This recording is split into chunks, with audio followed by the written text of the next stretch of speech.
in recording, I think for an amateur rapper who's just, going for their first session, I think obviously because, recording in a professional studio costs money. So even for me, I would practice for about a week, your verses, your hooks, like so that, you're not looking at, your lyrics in the studio. You're not trying to figure out, oh, there's not enough syllables to finish a sentence, or this is not fitting.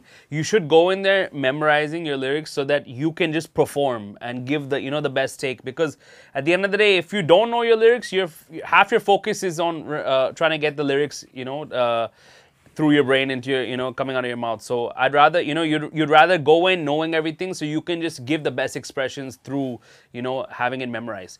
And secondly, also knowing exactly what you're there to do and kind of, being prepared, with having, because obviously it does cost money, and, most studios, as soon as it hits the clock, another person is there coming into the studio. So there's studio etiquette that, you learn over the years, and it's about being prepared, having the right format of the beat, for the session, and knowing, what the sample rate of the session is, so you can tell the engineer or the producer will let you know that information, and just coming with a USB and stuff, and not wasting time. The most important thing is, if you've paid for 2 hours, you want to make the full use of that 2 hours, and you don't want to let any moment of those 2 hours go to waste, and you want to get as much as your money's worth.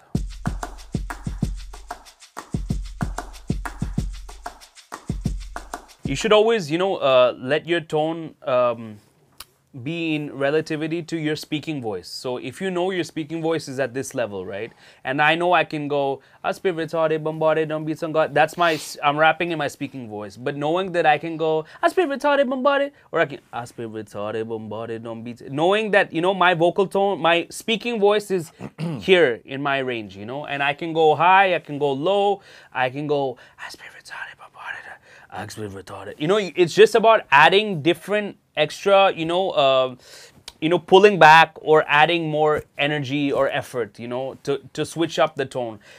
We do this with layering, when we want to, make the delivery of the voice sound thicker with, many layers. So let's say I'm rapping in my normal tone, but I want to add a layer of whispery, so and I layer that on top, almost identical in the same way that I've rapped it, and same rhythm. Just the attributes of the voice change. That I'm not giving extra power. I'm not giving more bass. I'm taking out the bass. It's the same way, like I'm basically like equalizing and taking out the lows of my voice. I'm adding more lows because I want to do a deeper voice. So you're kind of, let's just think of yourself as a choir. You've got your sopranos, which is your high part. Think of yourself as you've got a baritone in your voice. You've got a alto and a tenor in your voice, which is the middle guy. And you can use your voice as a full choir. You can use different parts of it to achieve different things. Devil, when we've worked on songs like Smoke, when he's talking to a girl, when he wanted to come in and be a bit sexy, when you think of sexy, like old school guys, like I'll give them an example. Like when I was saying, so I wanted to say this thing, like जो भी फुकाओ बोल फुकेगी तो सही ना हाँ एक बार शुरू बोल रुकेगी तो नहीं ना हाँ. Then I get friendly with the girl. हुआ 1 महीना तो सोबर क्यों है मीठी जबान पे ये गोबर क्यों है रोलर हूँ मैं स्टोनर तू है. So because I'm friendly now with the girl, after approaching her, now my tone has changed, because now I'm more confident speaking to her. Before I was just like asking like, hey, would you like to chill with us, would you like to come and hang out with us, like that's when you try to play it low with a girl, like trying to show that you're not too hyper. So I changed my tone in a manner that I sound very, very chilled out to a girl, like he's very chilled out, he's not too nervous. So that's why I made like a tone like, hey, So it is what the song, asks of you. Like with Konetu, I started with a lower tone because, I'm setting the tone. And then on top of that, I come in super hard because it's also what the beat asks from you. If the beat is super crowded, your voice is not going to cut through with Jo bhi fukao. Yes, absolutely. You know, it was a very chill beat, so he went like that. For me on Cornetto, it was so much chaos going on. And my also, voice needed to cut through. his mood for Cornetto was he wanted to prove himself. So he wanted to go aggressive. That's why he went on a higher note. If he just wanted to woo a girl, he would have been just sitting like a guy sitting on a couch and talking to a girl. Exactly. So it's about the mood. Like, I remember when I used to study like theater and drama and everything, we used to go for these workshops.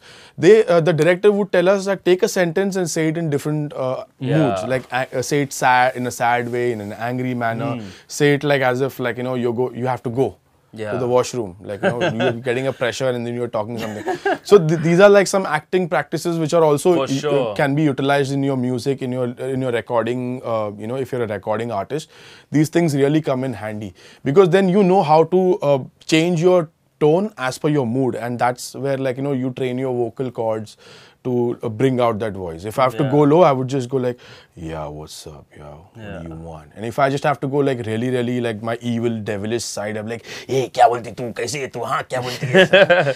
It's like, And I think the best rappers have signature voices, but they know how to, explore their entire, all their capabilities like vocally. They can variate the same style but in different voices. Yeah, like even someone like Biggie, right? On a song like Give Me the Loot, he plays two roles. So he goes, he starts off, telling a story, and he's got one who.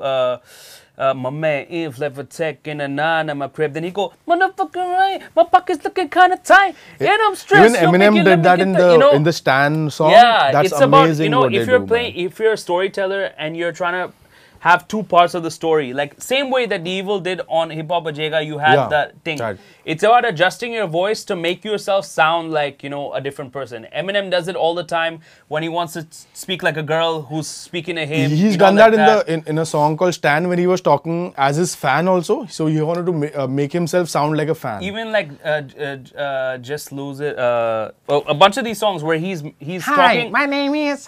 He's talking as a girl speaking to him. He does put on that a girl's also. Voice or a higher voice or whatever. Yeah, does something like, oh God, exactly. Yeah. Oh, Slim Shady, I'm the reason D12 baby. All that type of thing. So yeah, 100%.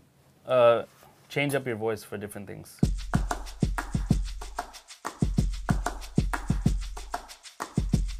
When you're recording a rap, normally you're gonna keep it in mono, which means one voice, right?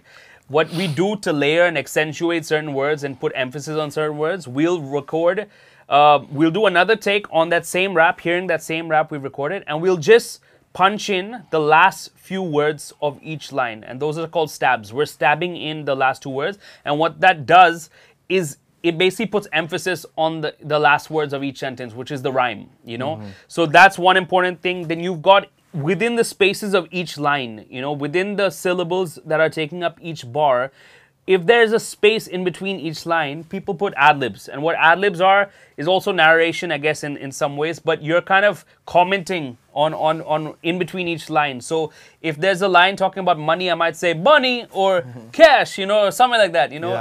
Most rappers have a signature ad-lib. So someone like Divine has the ha. You know what I mean? And I've got like a yeah or Shah Rule, that type of thing. Like I've got those type of things. Let's say, a famous Kanye has yeah, or even 50 Cent has it's the boy. Our cypher verses also have it like when I say Bombay mein awa jitna kaiko hai, haan, Gully gang mein rapper sab psycho hai. Fir, exactly.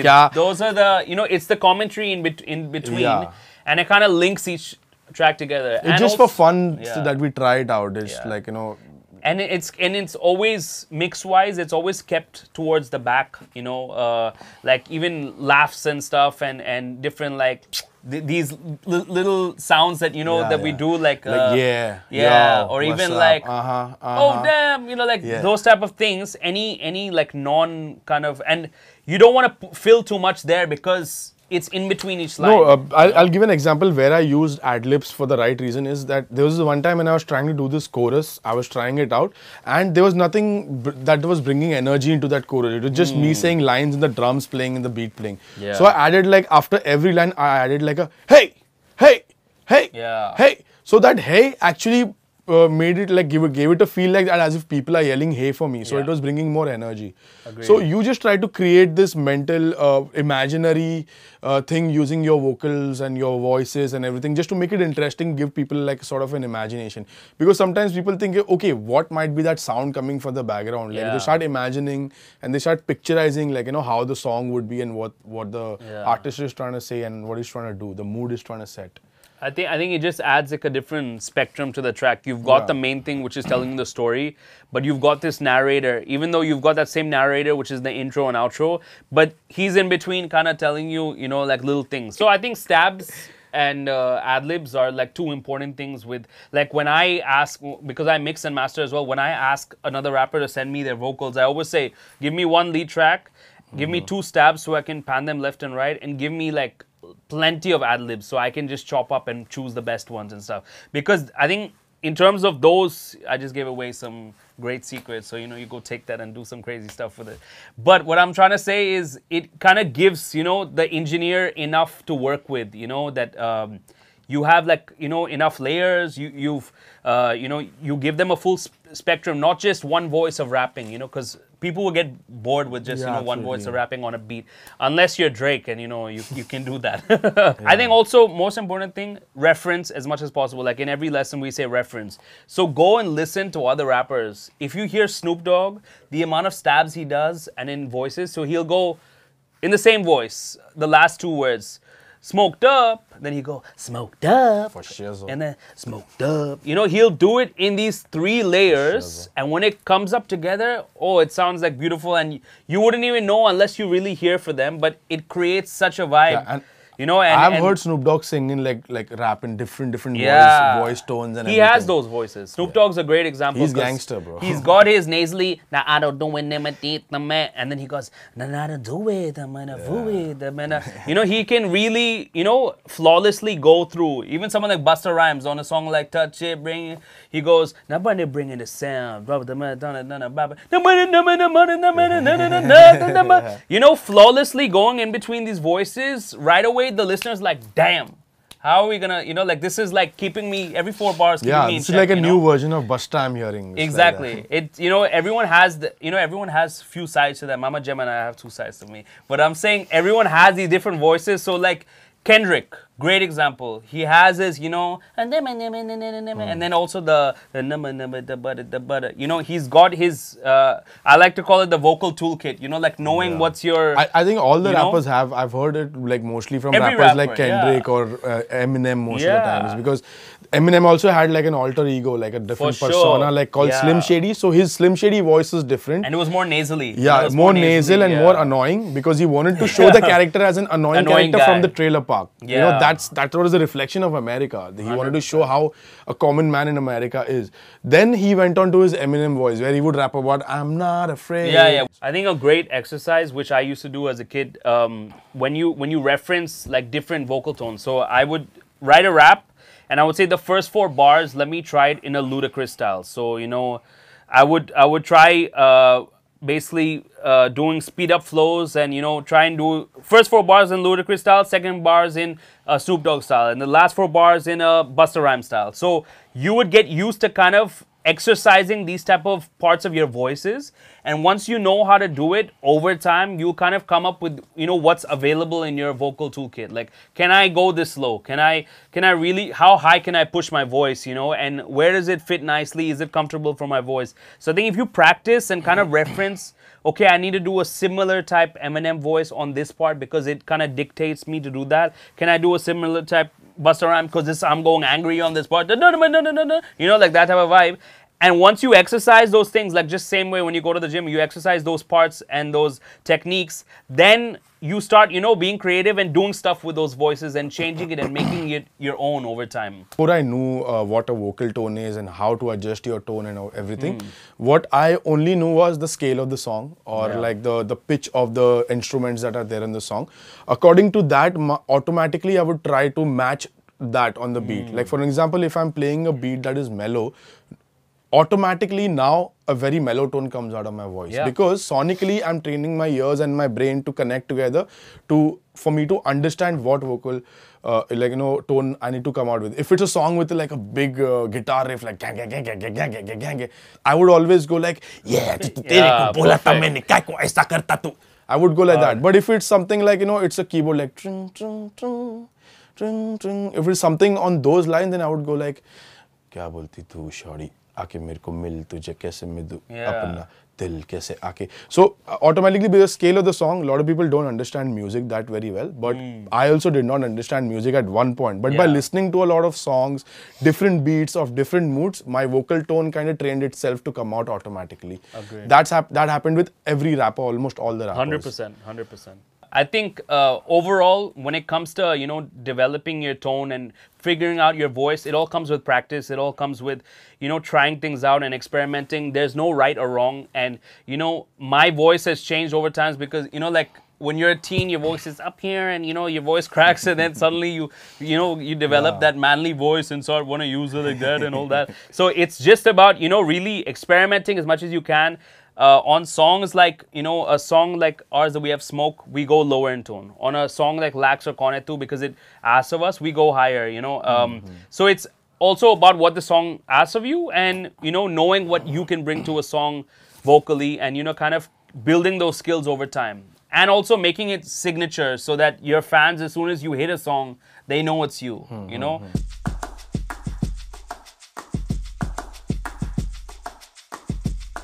When you're making a song, when you lay down your vocals, when you lay your ad-libs, just play, just have fun on the mic. Just try to be yourself and have fun on the mic. Like my growl came because that's the first time I did Jungli Sher, and the song was called Jungli Sher. I wanted to come off with a growl, so it went very well with that topic and it stuck with me. Also, I heard it first with DMX, क्योंकि DMX हमेशा करते रहता था and I used to like it the most. Like अभी स्कू जो होते रहता है अस्कर जो करते रहते हैं अभी नया रैप में. Like it sounds good in some songs and some people really do it well and I feel like ad-libs is something that that should be playful. Just play with it. Just have fun in the studio when you're doing ad-libs and making taglines. These are fun things that you should do in the studio. Go with your friends, just have fun and you never know, that will be your signature ad-lib then.